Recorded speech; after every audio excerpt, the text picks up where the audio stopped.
Good evening and welcome to the podcast. And I'm extremely excited because tonight is actually a first. Vlado Bosanac from MyFiziq. Vlado, I bet you didn't know this about yourself, but you're the first, I don't want to say guest because I feel like we're family, so you're not really a guest, but you're the first CEO that is coming back on the set on the podcast for round two. And the reason why I'm excited to have you for round two, and I think that more importantly than for my personal excitement, that there's going to be real value, business value for the audience and for the folks that are listening, is because you've accomplished so much since the first time that we spoke about MyFiziq. The journey that the company has taken, that you've taken, the direction that you've gone in, the different verticals that you've expanded to. So with that introduction, Vlado, welcome to the Zoom, welcome to the podcast, however it's being consumed. How are you? Really good. Always great to be back. First, we speak probably more frequently than many of my other customers because, my morning is your night is my morning, and I feel like we're 24/7. So I appreciate you taking the time, and I'm curious to know what's been going on. So, why don't you give, I think, what would be helpful, a quick introduction of sort of, where you're coming from, where MyFiziq was not only when you started the company, but maybe where we were 6 months ago, and now maybe start to talk about the pivot that you've undertaken over the last couple months to where we are today. Yeah, no, it'd be a pleasure. So for those who didn't listen to our first podcast, we talked about MyFiziq and its unique capturing capabilities. So for those who don't know, what we are is an on-device, on-mobile device, mobile capturing system. And when I say that, we are able to capture the human form through the mobile phone camera using on-device capabilities that we've created to dimensionalize the human form. And from that, we extract a number of different things. So at this point in time, with those 12,000 data points, we've really centered the capability around health, fitness, wellness, online apparel, the insurance and medical sectors, because the markers and the dimensions we can take have a direct correlation to a number of the chronic diseases that have high mortality rates each year. So that capturing capability is unique. It's taken us 7 years to get to where we are with that, and many layers of patents to protect it around the world. So just to interrupt for a second. So those people that see, this incredible company, MyFiziq, traded on the Australian exchange. And, one of the things I'll ask you to get into is, the journey to the NASDAQ exchange. People think that you just incorporate, January 1st, and by February, March, you're listing and you're, ringing bells. You just mentioned it's a 7-year journey so far. Yeah, absolutely. And okay. We've had to pivot on a number of occasions because we're tech. Okay, so one thing you have to understand about tech and being in that space is it always takes longer than you thought. It's always harder than you thought, and it always costs more than you thought. Absolutely. So, you sort of get used to that. And yeah, it started 7 years ago with a vision to be able to simply be able to dimensionalize myself through a digital medium that gave me accurate dimension to buy clothes online, because being an ex-athlete, nothing that I've ever ordered fit, and the frustration of that and wanting to buy things from abroad made that just about impossible. I gave up. So that was the initial, if you like, motivation to create this unique UX. And then as we got into it and we started getting a lot of attention around the world, people started to approach us from other industries, apparel, insurance, medical, diabetes, care associations and organisations. So we saw a much broader opportunity. So we've expanded it to now 4 different business verticals. Obviously, dear to my heart is that health and fitness side, being a professional athlete at one stage and wanting to be able to track dimension and understand change is just so valuable when you're in any kind of professional sport. Even if you just someone go to the gym, it's so valuable because being, if you like, measured by a trained professional, they'll measure you today, walk away and measure you tomorrow. There's no telling they're going to get on the same spot, and you know exactly what those changes are. When That's we right. anchor the 12,000 data points across the human form, they're there. So if there are any shifts in any of those vertices, we know and we can calculate it and give it back. I can tell you, Vlado, just on a personal note, you talk about staying in shape and things like that. We met, it's been quite some time since we met, since the last time you were in New York. I'm Happy excited year. for you to come back to New York because I'll tell you a little personal tidbit of information. We in my neighborhood, we had like a little Biggest Loser contest, and I'm down about 25 pounds since the last time you saw me. So, but I know how important it is to have these apps to be able to rely on and to be able to really help you keep up with the corporate fitness and the wellness. But to just be clear, so your technology is not for the end consumer. You're looking, and your success and what's so incredible of what you've accomplished is you're partnering with incredible companies on the corporate level, right? You can't just go to the app Correct. store and download MyFiziq. No. Tell me about some of those corporate relationships. Yeah, so listen, probably some of the names that are the standouts in the US are people like Floyd Mayweather, 47 million social media followers. He opened his small box gyms and started that business vertical for himself about 2 years ago. And with that, he has got a 3D capability with training online, and they've pushed that a layer deeper now. And they've created the actual boxing and fitness app for Floyd Mayweather. So we'll be going into that particular application. And it's a great one for us because it's a solid name in sporting. It's drawn many others to us now. We've actually signed a deal with Conor McGregor too, the two opposing. That's pretty cool, yeah. Signed a deal with Conor as well. But yeah, we're 20 contracts deep in the company with the coverage in consumers across those companies, about 1.6 billion people. So, wow. Which doesn't translate straight onto our app, obviously. But no, the reason sure. I went that way is why we're a B2B, not a B2C, is because the cost of delivering our service at the price point we want to deliver it at, and to get one consumer at a time just economically didn't work. And we looked at it as a B2B opportunity where we go into these huge pre-existing environments that are digitally savvy already, and we give them the functionality inside their environment. So we don't, for instance, with Floyd, you don't go into Floyd's app and then you go out to our application within his app. We are embedded inside his application. So all the functionality is his. The privacy of that consumer that has subscribed and downloaded his app is only with them and the consumer. So they're the direct-to-consumer piece. We're not. And the way we're able to do that and the cost effectiveness of that allows us to give people unlimited access to this, depending on volume, anywhere from $4.99 a month down to 50 cents.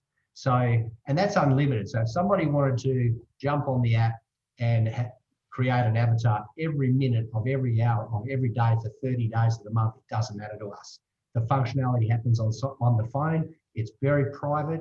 The image capturing process is inside the phone and processed in the phone, so it's deleted in the way of any image capture. So from a GDPR and privacy perspective, there's nothing for the consumer to worry about. If they've done it in their boxer shorts, their underwear, or whatever.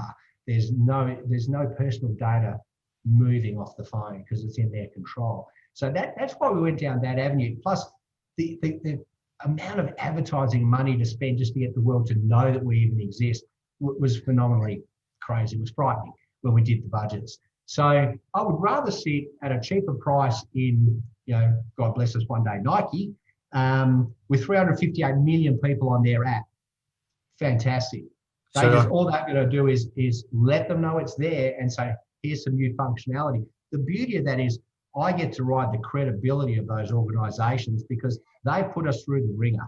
They have actually tested us, pushed, broke, done everything they can to make sure it is of the standard they would expect to push to their consumer. So we're happy about that. These guys have got their own digital teams, and when they do this, they try to break it. They try to see if let me ask you this, Vlado, because equally as impressive as the alliances or the strategic partnerships that you seem to have been able to solidify, the one thing that occurs to me, and I think a lot of the listeners feel this way as well, over the last 6 to 8 months when we're talking about COVID, the one word that keeps popping up is this word of pivot, right? Where people find themselves sometimes in a unique way and in a positive way. They have to come up with a completely different business plan or a unique way to utilize their service or their product.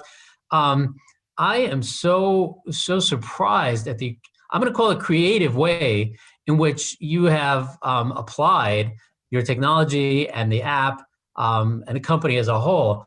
To be blunt, let me ask you a straight up question. One of the most recent announcements that I've seen you focus the company on now is in the derma space. Is that something that would have even crossed your mind 7 years ago when you launched this? Skin pictures and like that's got to be the furthest thing from your mind, and yet like how does that come to be? Yeah, and you're right. It absolutely didn't cross my mind, even a year ago. In all Good, honesty, because if you were going to say you had that in mind, I wasn't going to believe you. yeah, But no. And it's funny how the world evolves, because what COVID has done is made the world pivot, and what it's done to our advantage is had the world be so much more comfortable with these sort of situations where you're speaking to another person across the planet, not on a conference call, but on a video chat, because this is the new paradigm, really, isn't it? Everybody's used to it. So when you reduce that to a consumer level, a consumer now is happy to have a doctor's appointment through a telemedicine consult, and they will jump on a phone call or a video chat, and they are used to it. They don't want to go to the doctor's surgery with COVID. They don't want to be in a situation of exposure. And a lot of countries are still in heavy lockdown. So when COVID hit, all of a sudden we were getting inundated with requests from fitness organisations, telehealth platforms and insurers for our technology, because it's such a good engagement tool. But if you take it deeper beneath the veneer, what we do is we give you real-time data on a consumer that is so important. Now, if you're a fitness organisation, say a gym, and no one's coming to the gym, how did you stay engaged when the gym is shut to retain that member and work with them remotely? Well, you use a technology that supplies some training ideas and videos, and within that, you give them an appraisal capability, which is our technology. So when you bring these two mediums together, it's as if they're at the gym. You've got them training, you've got the data flow, and you know whether they're getting the outcomes they want and when they're doing it. So you can give positive feedback and inspiration or motivation, if you like, to get them going. When you're an insurer, it's even deeper. People are in this very unsafe world at the moment with what's going on, and the insurers have got more people applying for policies than ever, but they're not able to send them to doctors and have checkups and do all the things they normally do to sign off where the risk level lies on the individual. So they come to us and they say, we want to understand the risk we're underwriting, and if we need to assist and work with this individual, if they are overweight, not overweight, healthy, not healthy, so on. And we're able to give them that data. And the beauty of that is it allows them to make informed decisions on how to deal with and communicate with the person. And insurers, we have 167 insurers on our book at the moment talking to us across the world. And what COVID did is accelerate that digital interface. So going back to your question on the derma side, absolutely never would have thought of it. I remember even just a few years ago being offered just catastrophic amounts of money to go and do acquisitions. And I said, nobody can do what I do. I can't even think about who you think I should be buying, because we live inside the mobile phone. But then as we've evolved and this COVID thing has come out, my entrepreneurial side has popped, and I've looked at, okay, well, how do I enhance what I'm doing and bring deeper value to my shareholders, but also to the partners and then their consumers? So what we did is we brought the transdermal facial scanning into the phone first with a company out of Canada. And those guys have got scientifically validated and proven and published capabilities around vital signs. So now you're able to do vital signs, blood pressure, heart rate, respiratory rate, irregular heart rate, through the mobile phone camera, live on a call with your doctor. So your doctor is talking to you like you and I are talking now, and your vital signs are up on the screen. So important to the doctor to know that, because otherwise he'd ask me how you're feeling, and you think you feel great, but you're 180 over 120, and you shouldn't be. That's a problem. Right. So we're able to feed that data through that then allows him, and I'm going to use this word many times, triage you appropriately through care, which is so important. And then you take it a layer deeper, then you do the body scan with us, which gives him all of the data he needs to know that he would have got just by you walking into his office, where he can see whether you need to have blood tests for type 2 diabetes risk because your waistline size and your overweight and your fat capacity on your body. We give them that data. I took it a layer deeper with what you just brought up, when I had a look at this fantastic company that was in the dermatology space. And you think, what, dermatology? Well, all the big boys are trying to get into this space. You've got Amazon doing work in it, you have Google doing work in it, you have Skin Vision are huge in it, and you also have even IBM are involved in analytics of the skin. And what these guys have done is they've gone out and they've proven, tested and validated 588 skin conditions. Importantly, all of the skin cancers. And they're able to identify those with a 95 to 98% accuracy and then accelerate you through a system if it's something that could be an issue to you from a health perspective. But That's it helps amazing. you. Yes, and dropping that down to an even personal, a close friend and shareholder in the company sent me an image of a lesion on his wife's face on the weekend, and he said, any chance you could just run it through the system? And I said, sure. I said, just give me some authorities to do that because I don't want to be crossing over any lines. And there was nothing identifiable. So he sent me the image. I shot it into the guys to run through the AI engine. 1 minute later, we came back that there was a high potential of it being a cancer cyst. So we basically said to them, think you should jump on a call with the doctor and go and see a doctor about that one. Wow. And they did that on Monday and had it biopsied. And on Wednesday, yesterday, they found out it was a problem and they got it. So, and that's the difference in especially in the skin cancers, is you can be 1 year in, 2 years in, 3 years in, and the rate of mortality that increases is exponential. If you can catch these things in their formative stages, you can completely remove the issue for yourself. So yeah, we've done a few things. We're looking at that entire suite of products now as a company, and we give people a mobile phone capability that they can go away and use personally and understand their personal health position really well and make some informed decisions using it. And the nice thing about that is it's private, it's at home, and it's cheap. Sure. But you had mentioned something that's pretty interesting. You had said the entrepreneurial side of you. And I think that a lot of people listening to this have those different sides of them, similar to you. Like clearly you're a man with extreme sales capabilities because you've got, besides having a killer accent, you know how to talk. You've got an entrepreneurial side of you. You've got the business side that understands the mechanics. I remember from our last conversation, you're not necessarily the tech guru. You surrounded yourself with amazing people. My question is, I'd love to know, how do you get to those high level relationships that you seem to have accomplished? I'll tell you, very funny. I thought of you this week because a little secret. There's a website out there called Cameo. I don't know if you ever heard of it. It's basically where you can pay like $200 to a celebrity to do like a 20-second shout out to you. And so like it could be Mr. Wonderful from Shark Tank, or it could be different celebrities. And I saw that they had advertised that you could have Floyd Mayweather for like $500. You pay him $500. Hey, hey Vlado, I love MyFiziq, or hey Seth, I love V-Stock or whatever. And I'm like laughing to myself. I'm like, I might pay him $500 for 20 seconds. You've got like the most significant real relationship with him. Like, how do you get to these guys? How do you get to these partnerships?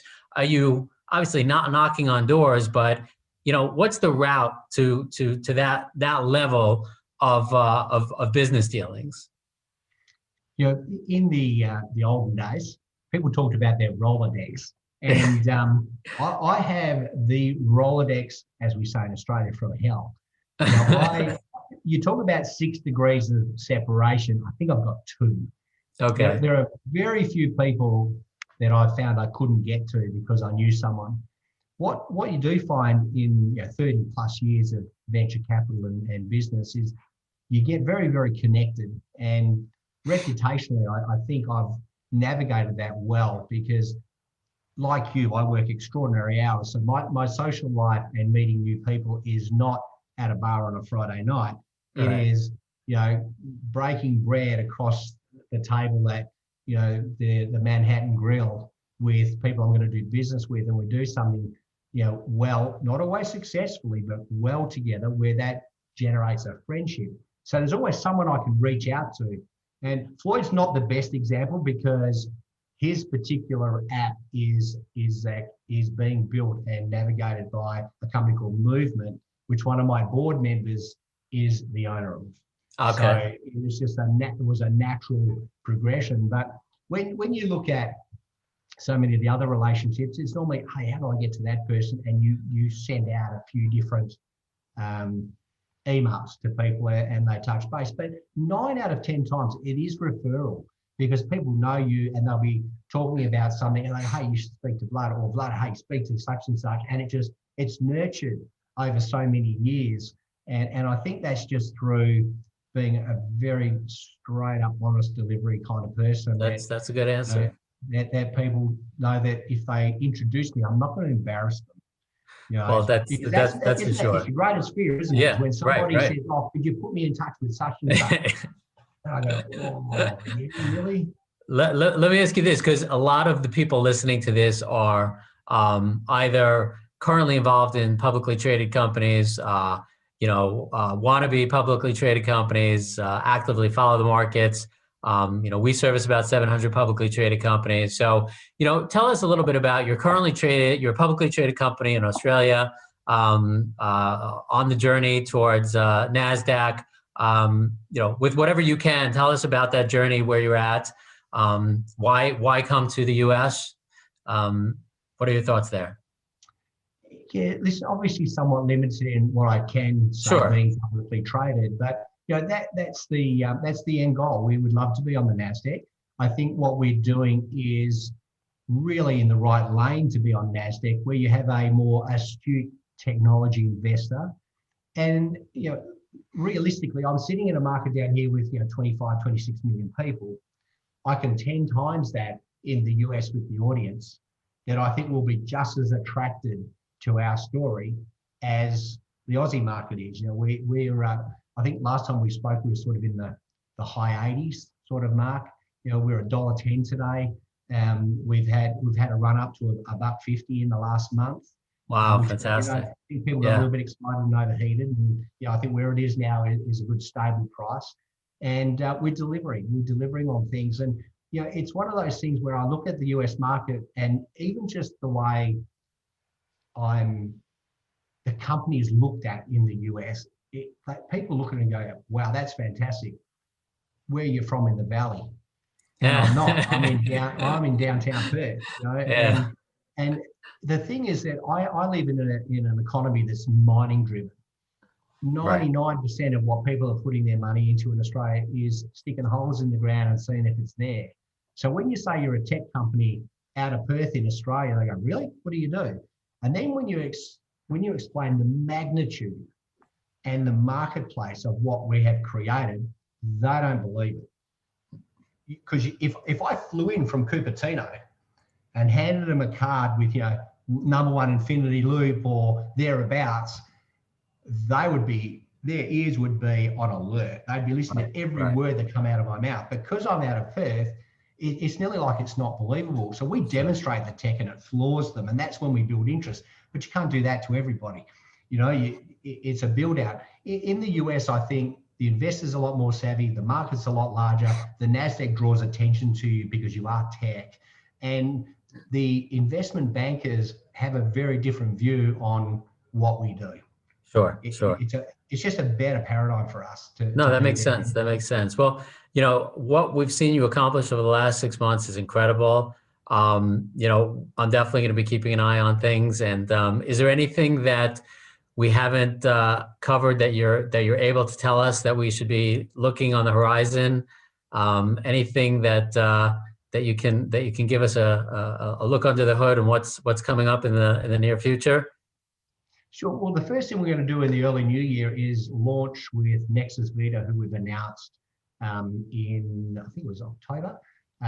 Those guys have got a fantastic telemedicine platform, and we're putting complete scan into their platform, which is the facial imaging and the body imaging. That's a first. No one has had a chance to play with that from a consumer perspective yet. By the end of Q3, we expect to have the DermaScan capability in as well. So that's coming. We have a number of launches in the next 30, 60, and 90 days. So consumers that keep saying, where do I get it? We'll see it popping everywhere. And we've got some pretty extensive campaigns going to be launching with some of those partners in the US. So I think people will start to see it on the radar. So I'm looking forward to that. And it's just a nice segue into when we get to the US with our aspirations for a NASDAQ IPO. Amazing, amazing. Well, I'm excited for 2021, and I am very hopeful that our next meeting will be in person, and we'll be able to say hello. And the last time we met, there was a huge monkey or gorilla made of Lego, right? What was up with that? So that was in my room in the Hyatt. They had in the Hyatt. That's right, the Hyatt. That's what it was. I walked in there. I'm like, what the hell? What the heck is that? Yeah, no, it was crazy because I remember you posted it on LinkedIn, and it's quite funny because every time I walked into the room, I double take because I thought someone was in my room, but it was this monkey, and I never got used to it. It just got me every time. I thought it was an Australian thing. Anyway, great to have you again. Looking forward to the future, and thanks for your time. Thanks, Vlado. And it was great chatting. Thank you.